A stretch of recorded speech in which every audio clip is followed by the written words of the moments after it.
From the Carl Chevrolet Studios in West Des Moines, this is Iowa Live. Welcome to Iowa Live. I am Lou. We are on the northeast side of Des Moines with Danny Akright. He is from the Greater Des Moines Habitat for Humanity, talking about some of the incredible programs that Habitat is offering. And we're standing in front of a home that someone is hopefully going to grow old in. Talk about that program. That's right. So we like to call it aging at home.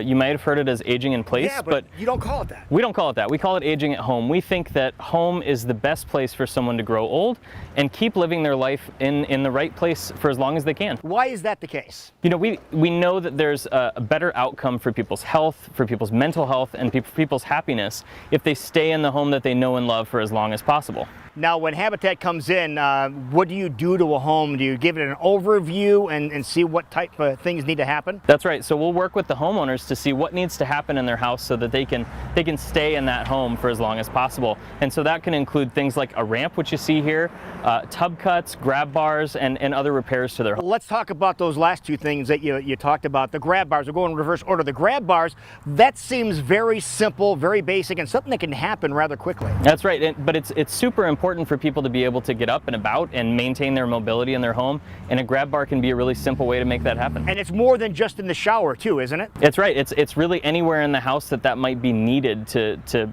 make it possible for them to get out and about. All right, now you also said tub cuts. Now you need to explain that because it sounds like you're going to be doing something that's going to keep familiar surroundings to somebody. So imagine that your knees may not be as strong as they used to be, but you've got a bathtub and that's your shower as well.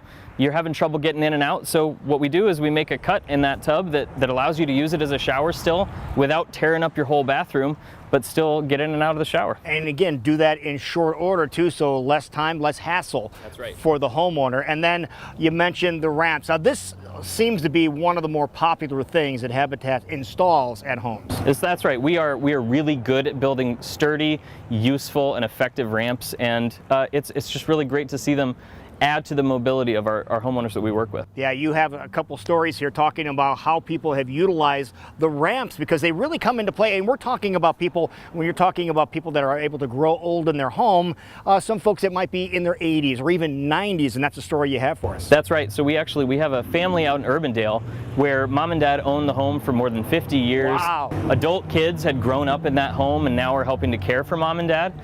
Dad's health declined, so he ended up having to move to another facility, and his health declined pretty rapidly. But we were able to build a ramp so that mom could stay at home and get in and out of her house and get to appointments and things like that, and she's doing great. How about that? And you also said that another story here involves a ramp that goes in, and even a better story about someone that looked forward to that ramp being built and planned on it being built. That's right. This ramp, in fact, that we're standing in front of. So this one was finished at noon on a Thursday, which was perfect timing for that homeowner to get out to her weekly lunch with the ladies.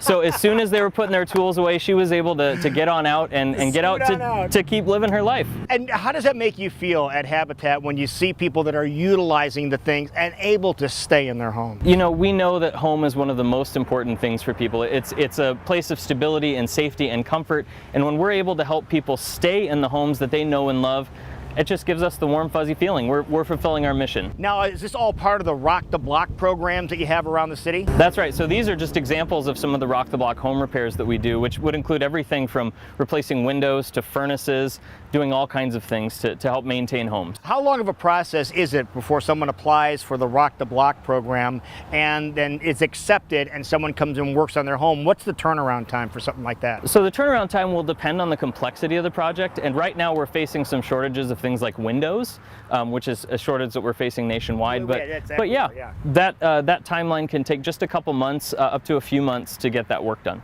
All right, so if people want to apply for Rock the Block programs, and even maybe you have some time and you want to volunteer and help for Rock the Block programs, I'm sure that process is very streamlined. That's right. Just go ahead and go to gdmhabitat.org. Right, and just follow the process. That's right. You can rock the block and keep people in their home. And what do you call it again? You don't call it aging in place, you call it? Aging at home. Aging at home. And you can do that, and your parents or your loved ones can do that with help from the Greater Des Moines Habitat for Humanity. Thank you so much.